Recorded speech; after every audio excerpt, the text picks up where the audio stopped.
What's up, y'all? My name is Mega Ran, and I've been making music for over 20 years, inspired by all of my favorite things: life, games, love, disappointment, happiness. And people ask me a lot what has inspired me, and it's really a mishmash of pieces of music throughout my life. So honestly, if I had to break it down to 10, it's very difficult, but I'm going to try it for this video. So you are in luck, my friend. Here are the top 10 songs that have influenced Mega Ran. Are you ready? Let's go. At number 10, I'm going to say It Takes Two by Rob Bass and DJ Easy Rock. Rest in peace to both of those gentlemen. A hip hop classic song that came out in 1988, which is widely considered the golden age of hip hop. There was so much happening at the time. You got Beastie Boys, you got Run DMC, you got Slick Rick, you got Big Daddy Kane. So much is happening at this time, but this song was the one that I heard every single day on my block.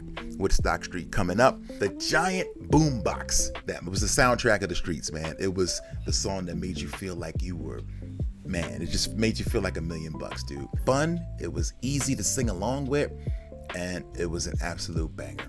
It Takes Two. Salute to those brothers. Number 9, Me, Myself, and I, De La Soul. This happens in 1989. The Daisy Age is upon us. De La Soul taught me you didn't have to be a certain way, look a certain way, or act a certain way to fit into what hip-hop was. What I do ain't make-believe. People say I sit and try, but when it comes to being De La, it's just me, myself, and I. Now, number 8 is not a hip-hop song, but it is straight from the underground. I'm talking about Super Mario Bros. 3, where they remix the underground theme when you go into a pipe, and this joint becomes a hip-hop banger. Not technically a rap song, but you know what? It might be one of the biggest reasons I became a rapper. You know why? Because when this used to play, I would drop the controller and I would freestyle. Without even realizing it, I was practicing rhythm, timing, and rhyme way before I'd ever actually written a rap song. So I gotta thank the GOAT, Koji Kondo, for that. Later on, this was flipped by our man Domingo on the spectacular song Super Brooklyn by the Cocoa Brothers. Years later after that, Domingo would produce for me on the Mega Ran album with a song called Rock and Roll. Full circle connection from me to Koji Kondo in less than 3 moves. Gotta love it. We move into the 90s for my next track, which is The Green Hill Zone from Sonic the Hedgehog 1, 1991. Shout out to the Sega Sound team and Masato Nakamura for putting together an absolute banger.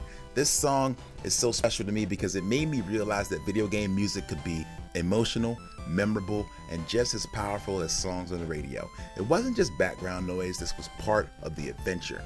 That love, before I even knew it, led to me building an entire career around game-inspired music. I've told the story time and time again of me sitting my little recorder right by the TV to record the theme songs for a lot of games. And most of them were for the NES, but the first one that stepped it into the next level was Sonic the Hedgehog in 1991.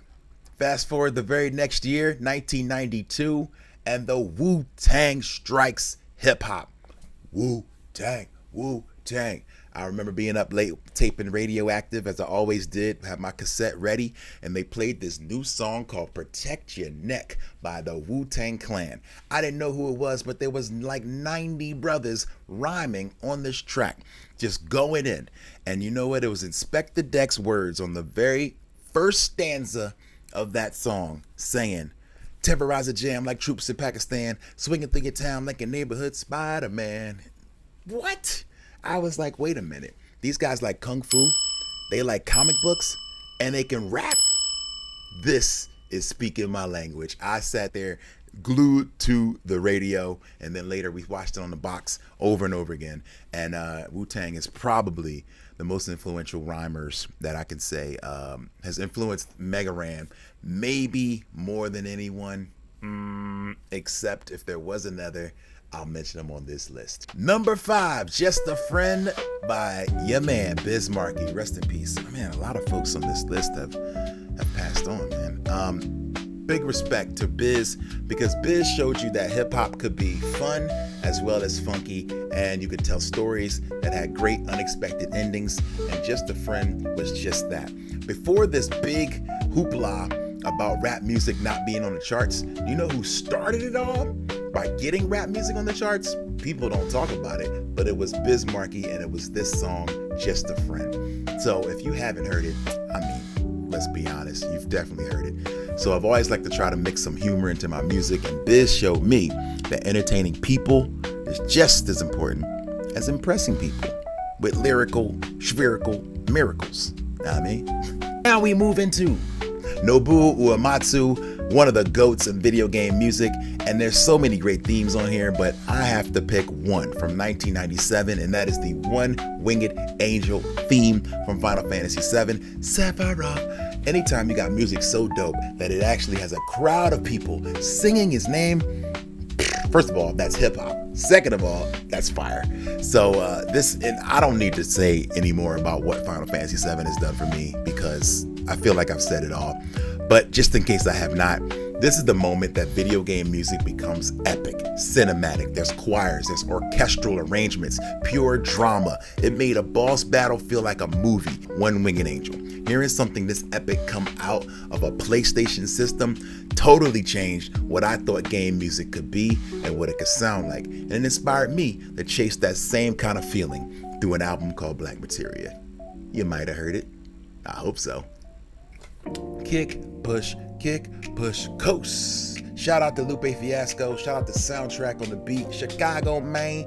Lupe Fiasco, one of my favorite rappers who tends to always be in some drama, but never mind that.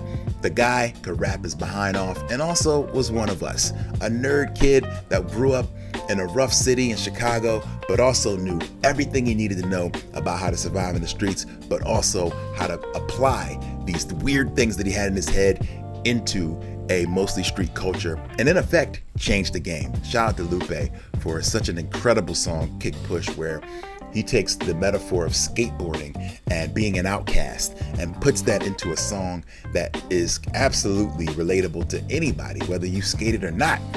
Rap music could still be poetic thanks to stuff like this, man. The layered metaphors, there's storytelling, there's heart behind this song, and it pushed me to be a better writer. Not just a rapper, but a writer. And it challenged me to think deeper about putting everything into every verse. Shout out to Lupe for that. Here we go to number 2, so continue the show. Number 2 is the first time I heard video game music into hip hop in a more direct route. And I'm talking about the proto culture. This is Del the Funky Homo Sapien, Chaos Unique. This track here originally started off as a Dreamcast commercial, I believe, but Del, another one of us, man, an alien, a weird guy, also just could rhyme. Always incorporated video game, comic book, nerd culture into what he did, but also bringing skills and innovation into everything he did. Del showed me the perfect balance between lyrical skill and unapologetic nerdiness. And this song shows you can reference sci-fi, video games, technology, and underground culture while still sounding dope. And then years later, I get to complete the circle by rapping with Del on Proto Culture 2.0. Yeah. What? Unbelievable. And number 1, and again, I don't know if these are actually in any order, but for me, since you said 10, I'm gonna do 10. Number 1 is a most unexpected source, and this is Mega Nerd by YT Cracker. YT Cracker is a nerdcore rapper, as well as a hacker, as well as a freaking rock star who made music that reflected the nerd culture from a hacker's point of view. Now, the first time I heard this song was on an album called Nerd Rap Entertainment System, and he sampled Mega Man 3, one of the greatest themes of all time, and basically talks about the saga and the journey of a nerd going from undesired to undeniable, to now being a decision maker, a money maker, a move maker, a policy maker. And look at this, nerds running the world. It was the mantra. That's really what it was. It made me stand up and be like, I can do this. That's literally what this song did for me. If you haven't heard it yet, check it out. And if there's an honorable mention, this one's for free for y'all, because I know that you know that we know that this one is a big inspiration on me. And that is the Dr. Wily theme from Mega Man 2, the game that changed it all for me, also in 88. I feel like 88 is so pivotal to my life for a lot of reasons, because hip hop hit a golden age, and I think video game music also hit a golden age. And look at me in the middle as this little kid just soaking it all up, and now I get to spit it back out. That sounds gross, but I now get to send it back out into the world, and here we are. If there was a piece of music that was destined to become hip hop, it was this one. The Wally theme is iconic, the rhythm is infectious, and it eventually inspired me to be Mega Ran. It's more than a game theme, it's part of my identity. Every time I hear it, I'm reminded why I started making music in the first place. I went to Japan.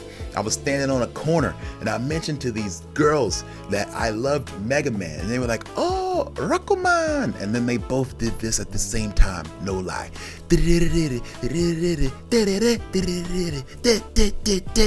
In the middle of Japan, dude. This series, this music, iconic forever. There it is, y'all. My top 10. Did I leave something out? I don't know. I mean, and you wouldn't know because it's my list. But if there's another track or something that you would have thought would have been here, please let me know in the comments. I appreciate you listening to your boy yap about all the songs that made me who I am. Also, thank you for checking out this second channel, Mega Ran Legends, and please continue to share, like, and subscribe so we can get more content like this. Thanks, y'all. Deuces.